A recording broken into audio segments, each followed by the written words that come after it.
Good evening, ladies and gentlemen. Good evening and welcome. I'd like to call to order our regular council meeting for Monday, February 24th, 2020 to order. And I'd like to begin with a territorial acknowledgement, acknowledging that we are meeting on the ancestral lands of the Wisanic First Nations. And as we are all witness to the unfortunate situationship and the relationship between our provincial and federal governments with First Nations across the country, I believe we should be as mindful as ever and aware of the relationship that our council has and our town has with the First Nations on the Saanich Peninsula in particular, the Tsartlip, Tsawit, Pakwachin, and Sycam First Nations. We do have relationships, and it's important we are continue to be aware and build our relationship in terms of the things we do in our community that impact the things that First Nations do and contribute. I'd now look for approval of our agenda, please. Second. All in favor? Motion carries. Thank you. Now I'd like to move to public participation. Invite speakers to come up and address council for a period of about 3 minutes, and welcome you to come to the front to give us your name and address and press the little button for a live microphone. I'll call for a first time or anyone wishing to address council this evening.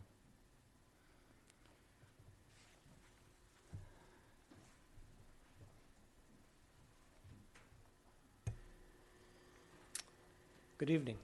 My name is Don Peaty. I live at 10502 Resthaven Drive.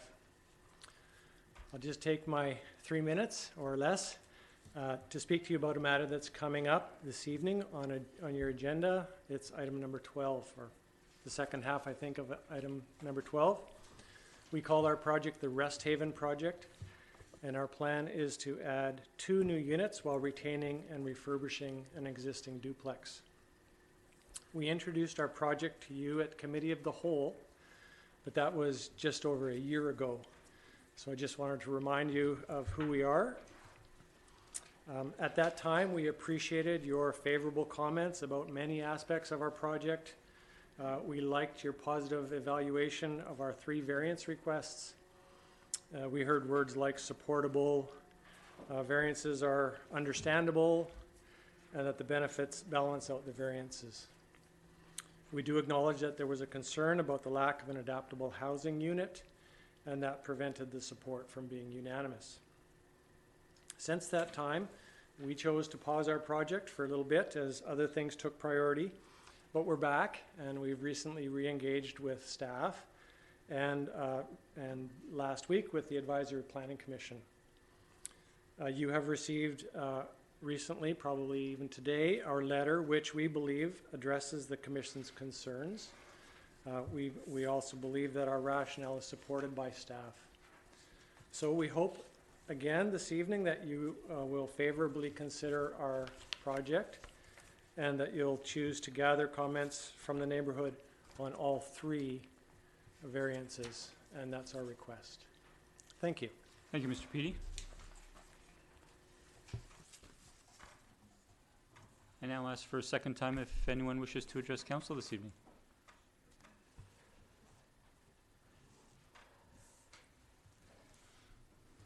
Good evening. Good evening, Mayor and Council. Steve Duck. I'm at 9805 2nd Street here in Sydney. I have a couple of items I'd like to bring to your attention, and first is speaking of the agenda tonight, and item 12B, Resolution 1, which is the approval of the RISE development. I'm hoping there's going to be an approval of this because it's been certainly a lengthy process to decision. Personally, I've been participating in 10 meetings that have involved this development, and I'm kind of pondering why it's taken so long. I understand you've been hampered by previous council's decisions, but certainly this development meets or exceeds all criteria for forming character, community amenity contributions, zoning, and OCP. So it seems interesting that it's taken this long to get to that point.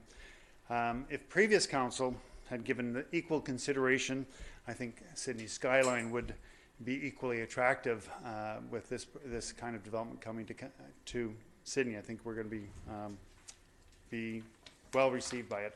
I think it's a good project to approve.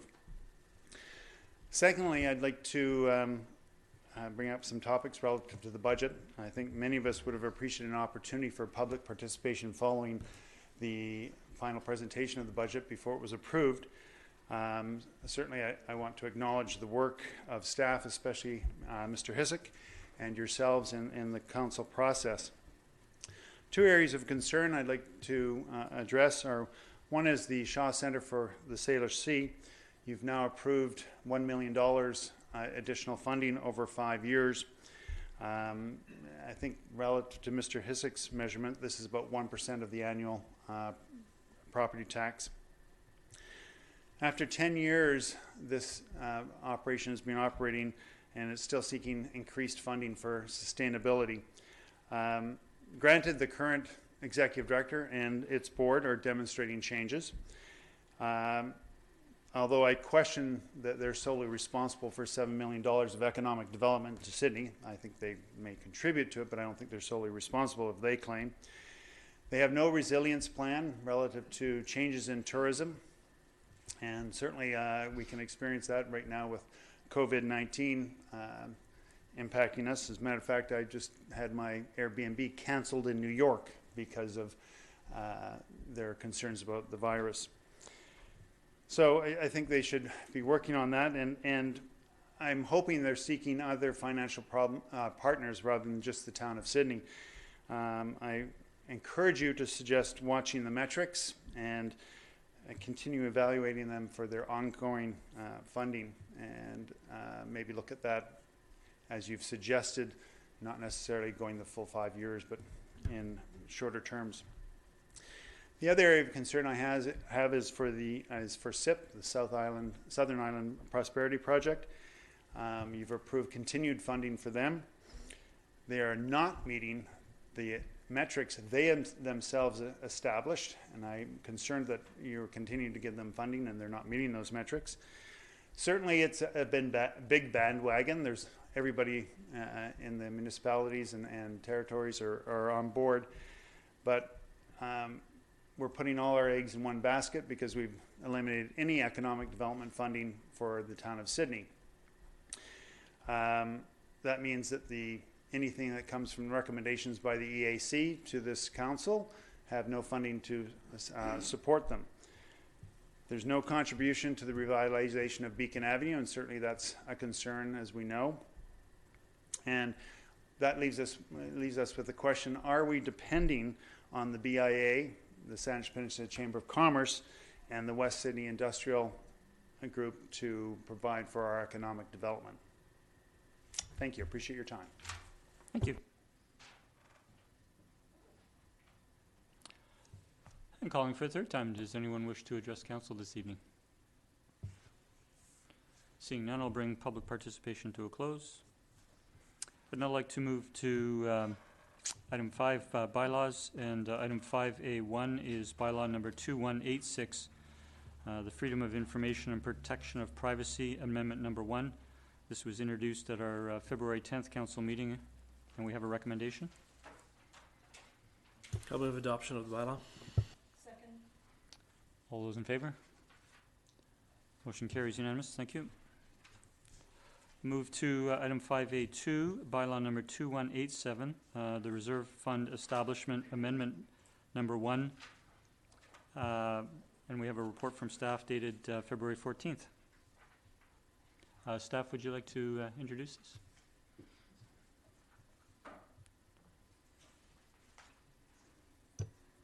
Thank you, Mr. Mayor. You'll recall that back in December, we brought forward a report on the town's reserves, and at that time, in addition to the information on the reserves themselves, we recommended a couple of small tweaks to eliminate some reserves that were no longer used or required. And this amendment basically brings that into force. So there are 4 changes. One, redundant reserve is being eliminated. Actually, one is entirely eliminated. Another one is being rolled into the general capital reserve. Adding the Community Works Fund, the gas tax reserve, which was never formally added to one of our town reserves, and just a housekeeping amendment to the amenity reserve. Thank you. So we have before us three separate motions in the recommendation. First reading? Second. All those in favor? Motion opposed? We have one opposed. Motion carries. Move second reading. Second. Discussion? Seeing none, I'll call the question. Those in favor? Opposed? One opposed. Motion carries. Move third reading. Second. All those in favor? Motion opposed? Motion carries. Thank you.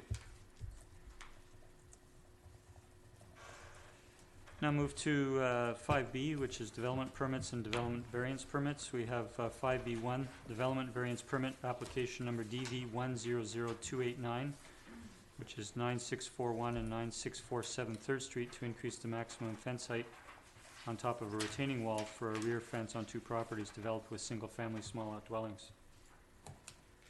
I'll move the recommendation that the application be approved. Second? Any discussion? Councillor Garnett. I have concerns with this, the 9.9 feet in height. And I understand flood construction level we're having to raise houses in that area, but my concern centers around the fact that as we do these redevelopments, there are some homes that aren't that old and they're not going to be redeveloped for quite some time. So having ginormous fences next to homes that are lower for an extended period of time, I think is just, it's too tall. I think we need to find some kind of compromise where it's just not so overbearing. If all the other homes were older and were going to be redeveloped sooner, I wouldn't have an issue with it. But there's some of them are fairly new, and I think they're years away from being redeveloped. So that's a concern that I have with this. Thank you. Councillor O'Keefe. Thank you. I guess my concern is we did receive a letter in regards to the galvanized metal sheeting on the fencing that a neighbor is feeling will be unsightly and out of keeping with the current streetscape. I remember we had some discussion about whether it had to be metal, whether it could be lattice. I'm wondering through you to staff whether they recall the reason why it had to be. Was there a reason why it had to be metal instead of wood or lattice? Through the mayor to Councillor O'Keefe, no, it didn't have to be metal. The applicant proposed the redesign from what was originally approved in the development permit for the two small lot dwellings. The original design was all wood, different patterns of wood, but all wood. The redesign was proposed originally as all metal, and staff asked for something incorporating more wood, so then this revision came in with part metal, part wood. Okay. Thank you. Councillor Duncan. Thank you. Councillor Fowler. Yes, my question through you to the staff then. This variance is strictly for the fence height. There's no aspect of the materials of the fence that requires council's approval. Through the mayor to Councillor Duncan, the variance is for the height, but because they're requesting a variance, council can comment on the form and character of the fence. It is in a development permit area where these things are controlled by the development permit design guidelines in the OCP. Thank you. Councillor Fowler. Thank you. Just a comment regarding the fence height and surrounding neighbors. I would normally have a concern about the height as well. Where I'm not taking too great of an issue on this particular project is because the house on the east is actually in favor of it, and the property to the south of the project, my understanding is the proponent owns that and will be redeveloping it. So the concern with older infrastructure and the impact, my understanding is that is going to be redeveloped. So I will reserve my negative sense in that case. Thank you. Anyone else wishing to speak for a first time before we go to second time speakers? I just have, if I could speak for a first time before, going through staff, Could you please remind us roughly what proportion of the fence is wood versus galvanized? Is that something easy to? Yes, to council, it appears the lowest portion of the fence is wood on top of the retaining wall, then about a third to half of it appears to be horizontally oriented corrugated metal, and then the top, again, 2/3 to half of wood. They're roughly 50-50. Metal on the lower part, wood on the top part. Could staff possibly comment on reasons as to why that material would be selected, metal would be selected to wood in terms of durability, or is this mostly cosmetic, as it were? Sure. I mean, the metal would have lower maintenance requirements than the wood, which over time a wooden fence would need to be repainted or restained if the property owner chose to keep that wood. The owner may have chosen it for aesthetic reasons to incorporate in with the wood to give a different material, just for a different look to the fence. Is this something that gets shiny in sunlight or blinding in sunlight? To council, I'm not aware if the owner is proposing galvanized metal, which has kind of a matte finish to it, or a shiny finish. I don't know the answer to that. Okay, thank you. Thank you for those answers. Councillor O'Keefe, you want to speak for a second time? Sure. So, thank you to staff for the comment about the realizing that the variance is for the height, but I guess in terms of the type of material, the metal, I guess I'm not inclined to support the variance, just because if it is higher, it's going to have a significant impact, it seems, on the surrounding neighbors. My preference would be for it to be something that is less obtrusive, I guess. So I'd be more in favor of it if it was wood rather than the metal, and so that's why I'm inclined to not support the variance. Thanks. Councillor Rintoul. Thank you, Mr. Mayor. Through to staff, and I beg your pardon, I know you made this reference earlier, but when the application was first submitted, it was with respect to a wooden fence in entirety, and on the basis of a recommendation to review it, this is the variant that was proposed, is that correct? Through the mayor to Councillor Rintoul, when the development permit application first came before council for review for the two houses, the fence was proposed to be all wood, and it was approved as wood as part of the landscape plan for the development. And then now that when the variance application was submitted to make the fence taller, that's when the metal appeared on the design. Okay, thank you. And do I recollect correctly from the presentation that that top portion as well that was wood was a lattice or solid wood?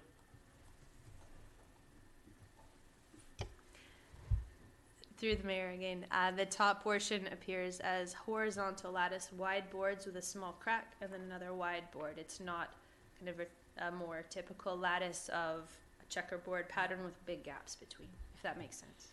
Yeah, thank you. And again, to staff, in the example that was provided the last time we saw it, it almost seemed to me as if the material, the metal itself, was painted with a dull finish, or does it appear in the version you've got before you to be an unfinished galvanized metal?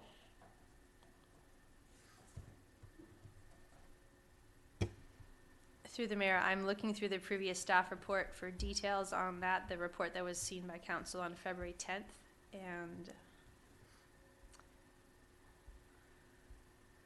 I'm sorry, I don't see details about what that, if they're proposing to paint the metal or leave it as is. Okay, thank you. Oh, here it is. That, Yeah. that's the plans they've submitted.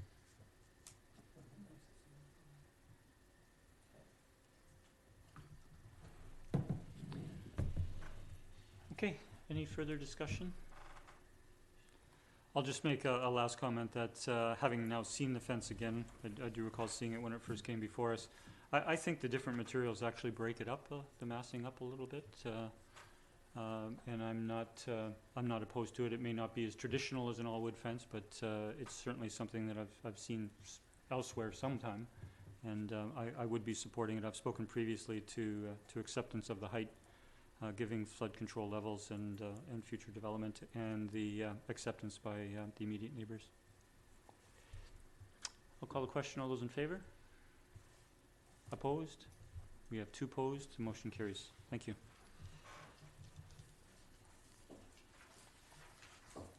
I'm now moving to item 5B2. I'm going to recuse myself from this, as I have in the past. I have a family connection that is a conflict of interest, and I'll ask Acting Mayor, Councillor Duncan, to chair this particular item. Thank you.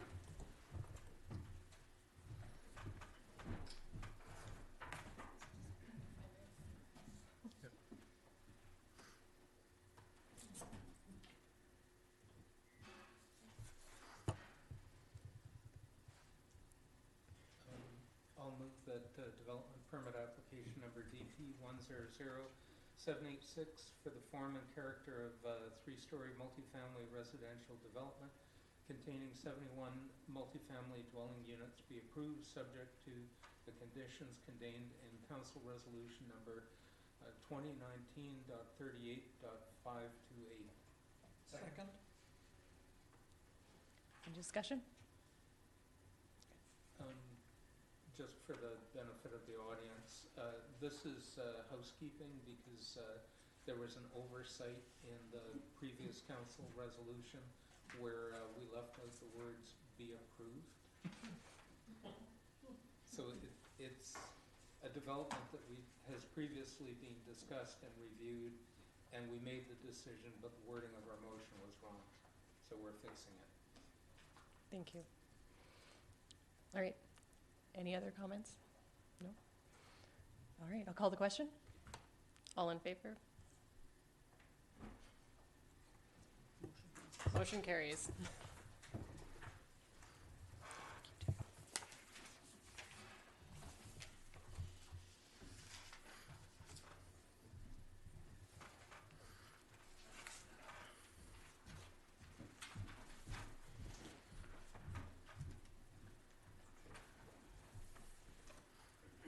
Thank you, Councillor. Now I'd like to move to item 6, adoption of our regular council meeting minutes from February 10th. I'll Move the adoption. Second. Any errors or omissions? Call the question. All those in favor? Motion carries. Thank you. And we have minutes of special council, the budget meeting of February 18th, 2020. Move adoption. Second. Any errors or omissions? Call the question. All in favor? Motion carries unanimous. Thank you. Thank you. Now I'd like to move to council reports, and we have 3 this evening, and I'll first start with Councillor Duncan. So, thank you. This is a report. Councillor O'Keefe filled in for me at the Regional Water Supply Commission meeting on Wednesday, February 19th. But she's handed me her notes to provide the context. There's, I guess, 3 things that are probably of interest to the general public and council regarding our reservoir. It was an unusually dry November, December. Those are usually our wettest months, so it took longer than usual to fill our reservoir. But it is now full, and staff did not believe that there is any cause for concern about shortages of water based on the winter we've had so far. So that should set some minds at ease. Regarding, as the mayor mentioned earlier, the issues with First Nations and our federal government, and there have been rail blockades. People may have heard other municipalities being concerned about getting the chemicals needed for their water treatment. This was a question put to the CRD staff. They say we have adequate stockpiles of all the chemicals that are needed, and should blockades go on long enough that we start to have problems getting shipments through, we get our supplies from the US, so we're okay. And finally, there's going to be a change in the flushing that we do from the main lines, the main CRD water supply mains. Right now, flushing is only done after after water restrictions are lifted through October to April. Now, with the increase in the amount of infrastructure we have, They're finding they can't get it all done in that time. So we've allowed them to extend the flushing period from September to June. So people may see them doing flushing during the time that everyone else has water restrictions on. And it may look wasteful, but flushing only accounts for about 1% of the region's water use right now. So it's still not a concern for our water supply, and it's better to let them be able to do that and make sure those mains are clean during that time. Thank you. Thank you. Councillor Fallon. Thank you. On Wednesday, the 12th, I have an update from the first meeting of the Participation Working Group. We've got a great group together through CAG, and we did some brainstorming. We've come up with a motto: help make Sydney Canada's most active community. And we've carried that through. We're going to have a blurb in the Town Talk coming out in March. And there'll be more information about the challenge, and also where to get more information as we go along. We've scheduled a launch day, which will be Sunday, May 31st, and kickoff for the challenge will be June 1st. And then as we move into the spring, there'll be information on the town's website as well as the BIA's website. So information will be coming on that. Then on Wednesday, February 19th was the AGM and monthly meeting, rolled into 2 meetings back to back for the Victoria Family Court and Youth Justice Committee. The new board was elected. Cynthia Day, councillor for Colwood, is returned as chair. And the annual report was approved and will be distributed soon. We had a guest speaker, Colin Tessier, executive director from Threshold Youth Housing. It's really, really very interesting. One of the big challenges, and that includes the peninsula, is housing for youth who age out of foster care, that sort of thing. There's nothing then to take over. The percentage, the stats for youth who come out of care and age out of care is really high for homelessness. There's about 25% that'll be homeless within the first year, and within 5 years, forget now the actual numbers, but it's significant. It's a real problem. And third was the Regional Housing Trust Fund meeting. We was actually the first meeting since last April, so we had some catching up to do. Kool-Aid Society was approved a $600,000 grant through the Housing First, and to construct a 72-unit rental unit, the Cedar Grove on Gorge Road East. Out of the 72 units, which are all rental, 42 will be affordable housing as per the Regional Housing Trust Fund. So that is good news. There was some delay. Victoria wanted the building to be dropped a floor, and so things had to go back and forth. But the affordable housing aspect of that particular development has not been impacted, so that will still stay. So that is a good news story. Thank you. Thank you, Councillor Fallon. And bravo on participation. Councillor O'Keefe. Thank you, Mr. Mayor. Just an update from the Chamber of Commerce. So a reminder to folks that the Home Office Workshop is taking place all day tomorrow at the Mary Winspear. The town still has 2 free tickets to hand out if anybody happens to be available tomorrow and is operating a home office business. There'll be 6 different workshops on a variety of topics. And I think they have 55 people expected so far, and they have 15 in the afternoon. I guess they've offered the option for some people to just go for some sessions in the afternoon. Also on the chamber side, so they've been, these 2 projects, the Home Office Workshop and the Youth Employment Tours of Industry I'm going to talk about next, are both those projects that were funded by the 3 municipalities. So they call the Youth Employment Tours of Industry YETI. So they've actually filled a number of the tours already to several industries, but there's still seats for students to take for AML Oceanographic, Quester Tangent, VIH Helicopters, Schneider Electric, and Redland Technologies. So if people know students who are in high school who are looking for different career options and want to check these out, and go to the Chamber's website and get information and sign up for one or more of those. That's it for me. Thank you for those updates. We'll now move to committee reports, and I'll turn to Councillor Rentoul for item 12A. He's our liaison to the Economic Advisory Committee. Thank you, Mr. Mayor. I'll move receipt of the minutes. Discussion? All in favor? Motion carries. Thank you. And now turn to Councillor Wainwright regarding the Advisory Planning Commission. Okay, thank you, Mr. Mayor. So we have a late staff report with a revised set of minutes, which everybody should have a copy of. So I'm going to start by moving receipt of the staff report. Discussion? All in favor? Motion carries unanimous. Okay, now I'm going to move receipt of the revised minutes. Second? Discussion? Yeah, just to clarify what's going on, the minutes need to reflect accurately the order in which the motions were made.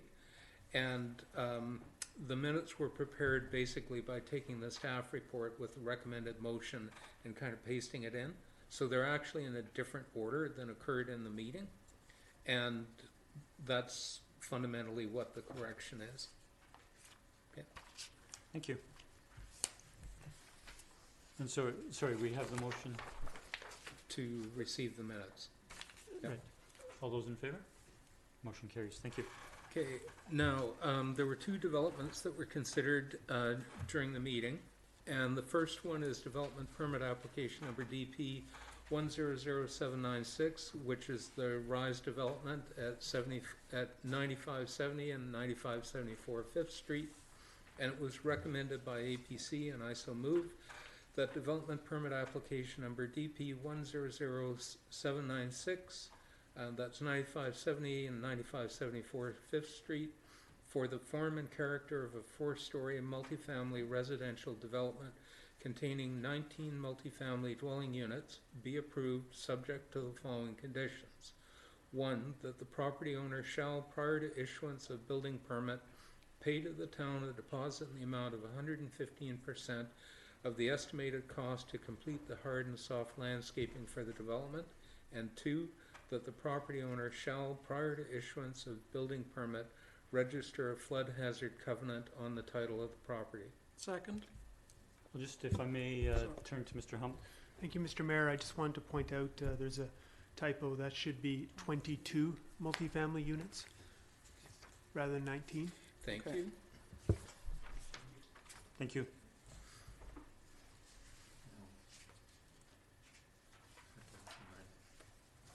Yes, because he increased it on the ground floor. originally 16 and then it went to 19. 19.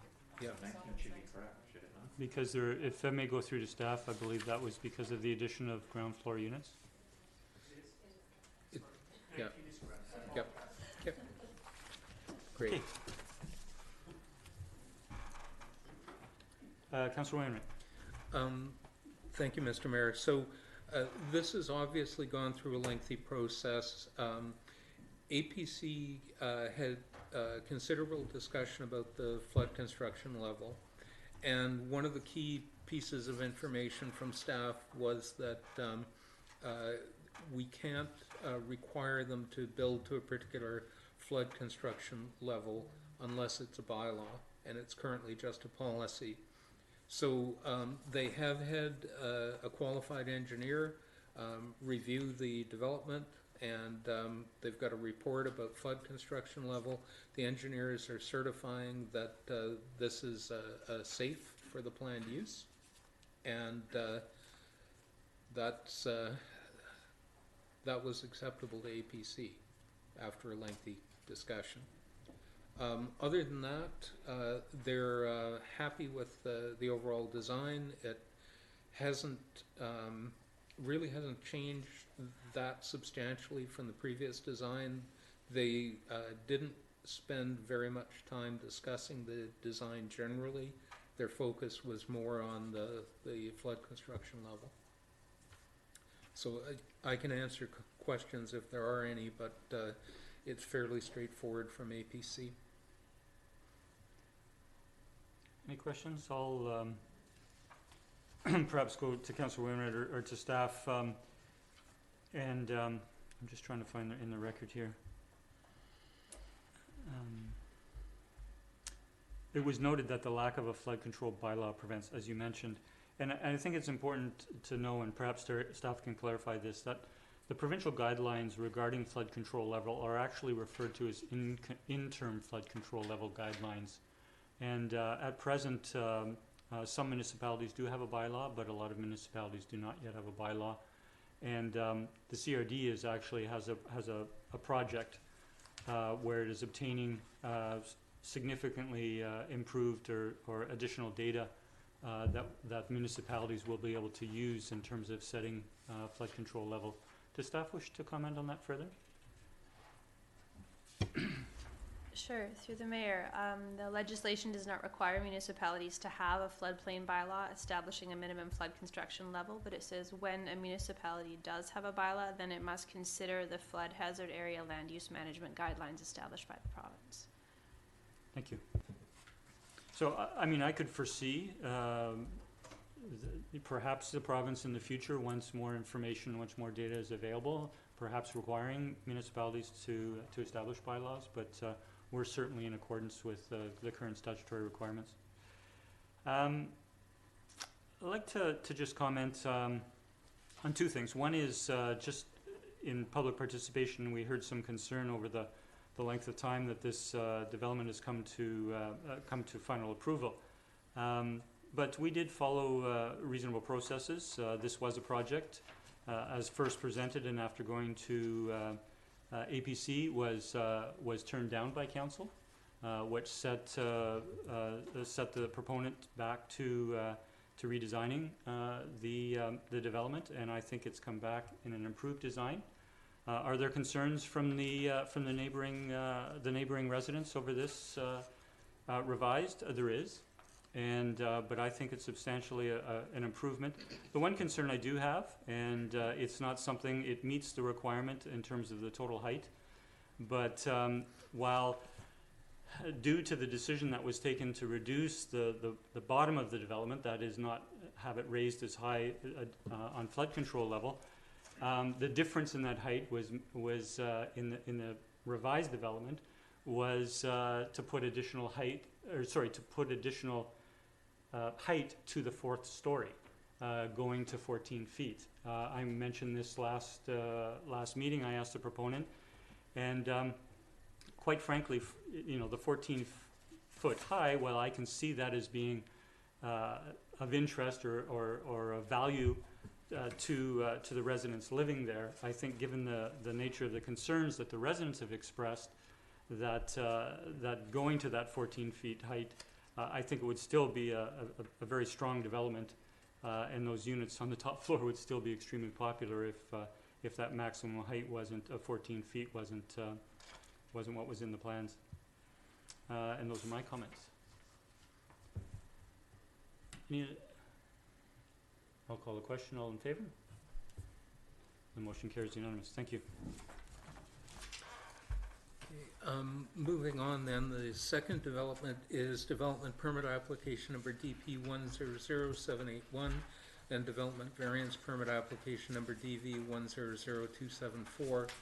And this was discussed by the proponent during public participation tonight. So you've got the APC minutes on this, and I guess I'm going to discuss a little bit and propose an approach before actually making the motion. So APC were recommending approval of 2 of the 3 variances, and they were recommending that the proponent revise the plan so as not to need the 3rd variance. And then if the variances were approved, that the development permit be approved. So late today, we got a letter distributed to council from the proponent, and he spoke to it earlier during public participation, that they would like to proceed with the project per the plans with all 3 variances. So that's not supported by the APC recommendation. So, and council hasn't had a lot of time to think about that because you only got this letter late this afternoon. But as I think about things from a procedural kind of point of view, the variances have to be advertised, and council will make the decision about the variances in a couple of weeks. We could actually advertise all 3 variances and make the decision in a couple of weeks, rather than make the decision tonight. That would keep the project moving forward. In fact, it'll go exactly as fast, because we've got to advertise the variances one way or another. So it's not going to be any faster, it's not going to be any slower. But what it does, if we instruct to advertise for all 3 variances, it gives council time to actually think about it. It may be in a couple of weeks that we say no to the 3rd variance, just like APC did, in which case they're going to have to do a redesign. But it's still not going to affect their timeline because we've got to advertise for the variances anyway. So what I'm leaning towards is not making the APC recommendation at all. I'll move that staff advertise for the 3 requested variances. Second? Discussion, do you wish to add to that, Councillor Rennie? No, I think I've made things fairly clear. If council is of the mood to make the decision tonight, then vote this down and we'll go from there. But if council does want more time, I think that's probably the best way of doing it. Okay, I'll go to Councillor O'Toole. Thank you, Mr. Mayor. I think I appreciate the suggestion from Councillor Wainwright in that indeed we just received this correspondence a couple of hours before meeting. I am certainly not inclined to deviate from the recommendations of the APC, and so I would like to give some fuller consideration to the response from the applicant. So I'm comfortable with the suggestion that Councillor Wainwright has made. Thank you. I concur with that, with Councillor Wainwright's proposal and Councillor O'Toole's remarks. I might just, through to staff or possibly Councillor Wainwright. So in APC's second recommendation, and I appreciate the consideration that they've given to this, and we should consider it, that the applicant redesign the accessory building to eliminate the canopy over the rear parking area. And there are reasons given elsewhere. The question is that doesn't say what it will look like. That just says change it to something that's compliance with the variance. But we don't actually, APC or council doesn't see the design of what will replace it prior to approving. I mean, there are situations, and certainly it would, be in situations where the entire building is redesigned, whereby APC actually requests that a redesign be done and it goes back to APC before it comes back to council. But I realize this is a smaller part of the overall development, but perhaps staff could comment on that. Through the mayor to all the council. It would basically be the core accessory building with the 4 storage units and the garbage enclosure inside of that, with probably a 2-foot roof overhang around that, and the whole parking canopy to the east, is it? Would just be deleted. West. Essentially. West, sorry, would be deleted, is I believe what APC was intending through that motion. Councillor Wainwright, thank you, staff. Councillor Wainwright? APC had quite a bit of discussion about what they'd like to see happen, and staff, I think, have done a good job summarizing it. APC's essentially said they don't support the idea of a roof canopy overhanging the parking, and they're arguing a conventional roof with some eaves would be more appropriate, and then you would lose all of the pillars, one of which is the subject of the variance. And there were some concerns really about the mass of the accessory building overall because of the amount of roof involved. There were also some concerns about maneuverability because of those posts, holding up the roof. And the suggestion was that getting rid of the posts would actually benefit and may make it easier for people who are concerned about maneuverability of their vehicle in the parking space. But at any rate, the way the motion was worded, I think the proponents left with a good understanding of what APC was looking for, and it was revise the plans to the satisfaction of the senior manager of current planning. Very good. Any further discussion? I'll call the question. All in favor? Motion carries unanimous. Thank you. That's it for APC. Thank you, Councillor. Now turn to staff reports, and we have item 13A, the Peninsula Celebration Society's 2020 events, and a report from staff.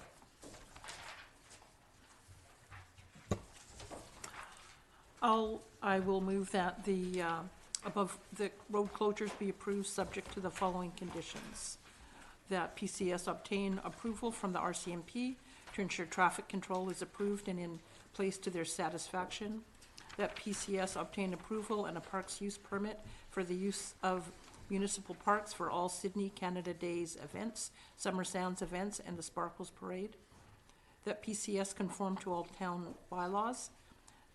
The PCS make all events that require the closure of Beacon Avenue to traffic, make their events smoke and vape free. That PCS arrange a meeting with town staff, the RCMP, and the Sydney Fire Department to review safety requirements at least 4 weeks prior to each event. That PCS send out notices at least 2 weeks prior to each event to affected residents and businesses, advising of the events and provide a contact number should there be any concerns or questions. And that the PCS work with the town to provide and maintain temporary toilet facilities for each event, the number and locations of these facilities to be approved by the town. Second. Any discussion? Call the question. All in favor? Motion carries unanimous. Thank you. And we have a similar staff report for item 13B, the Basin Bay 5K running race to be held on Sunday, April 19th.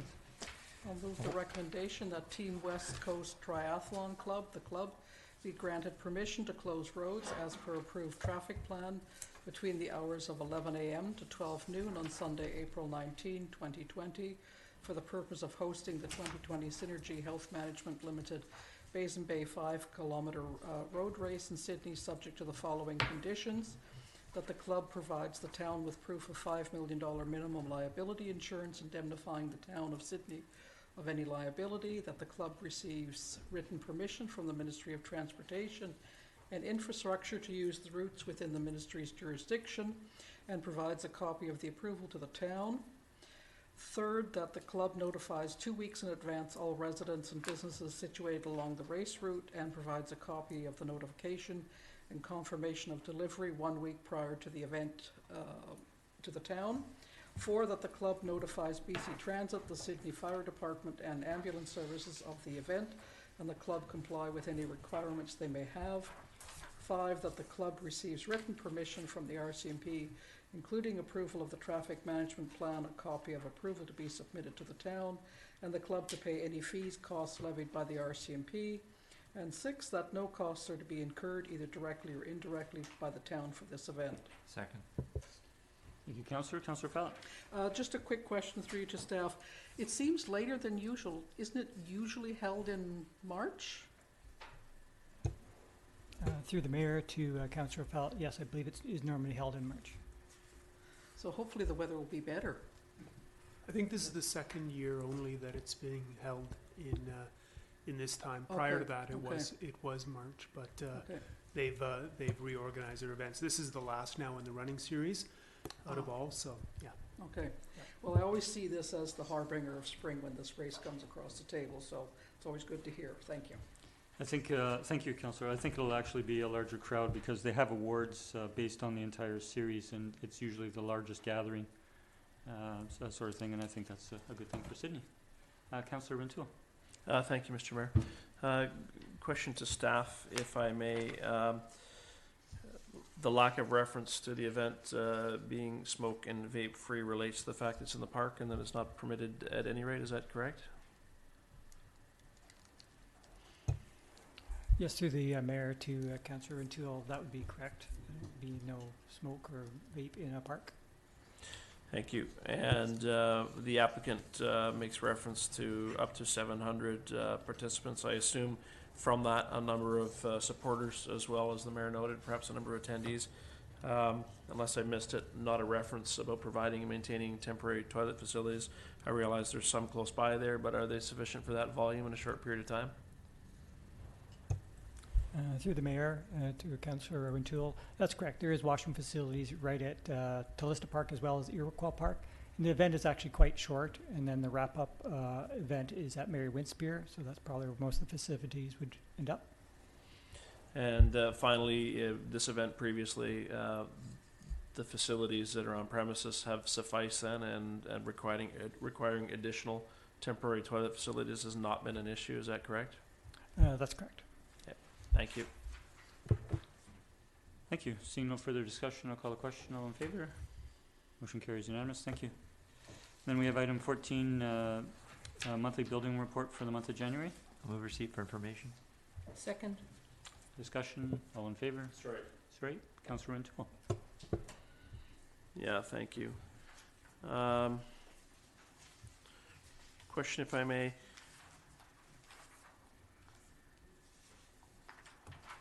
There was a reference here under revenue. I just wanted to clarify, plus deferred building permit revenue from 2019 year to date. Just a little context on that, if I could. From staff, please.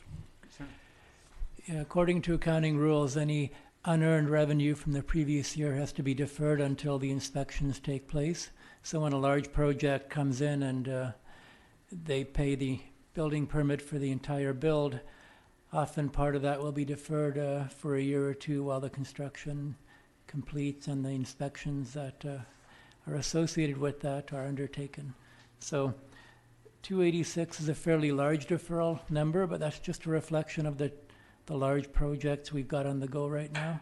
And it is possible that part of that might be deferred once again to 2021. Thank you. Perhaps in a different vein then, the timeline from when a building permit is issued to when it expires. Are there any building permits outstanding that are at risk of expiring, or is that process different than issuing the development permit, which expires after 2 years? Through the mayor to Councillor Rintoul, a building permit is valid for 1 year, and if the project is not complete, then the applicant must apply to extend the building permit. Oh, the project must be started within 6 months of the permit being issued. It must be complete within 1 year of the permit being issued. So if it comes to the point where the year is up, staff notify them before the expiry to say, are you finished? Do you need to keep going? And if that's the case, then they can apply to extend the building permit and pay again to extend it. Just pay for the remaining portion of work to be done. And to clarify, if I may, Mr. Mayor, then staff have the latitude to extend that permit. Is that correct? Yes, that's done at a staff level, not a council level. And how many times may a permit be extended by staff? 1 time. 1 time. After that, if they're still not complete the work, then they reapply for a new building permit. Thank you. Thank you. Seeing no further discussion, I'll call the question. All in favor? Motion carries. Thank you. We now have items under correspondence for information. Move receipt. Second. All in favor? Sorry? Yeah, go ahead. Beg your pardon, I'm being difficult. There are 2 items within here. If I may suggest that they be referred to the select committee, that would be the 3rd item and the 5th item with respect to the Beacon Wharf.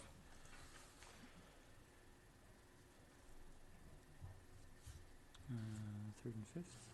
Okay. Do we have a seconder? I'll second. We've got the motion to receive on the floor Sorry. first. So then I you're will seeking move an amendment? amendment to the motion to refer letters 3 and 5 to the select committee. Do we have a seconder for the amendment? Yes. All in favor of the amendment? Call the question on the main motion. All in favor? Motion carries. Thank you. We now have a motion to go on camera. I'll move the motion that it is in the opinion of council that the public interest requires that persons other than members of the council and officers be excluded from the meeting to consider confidential matters respecting personal information pursuant to section 90.1A of the community charter, and the council continue the meeting in closed session. Second. All those in favor? Motion carries. Motion to adjourn. So moved. Second. All in favor? Motion carries. Thank you.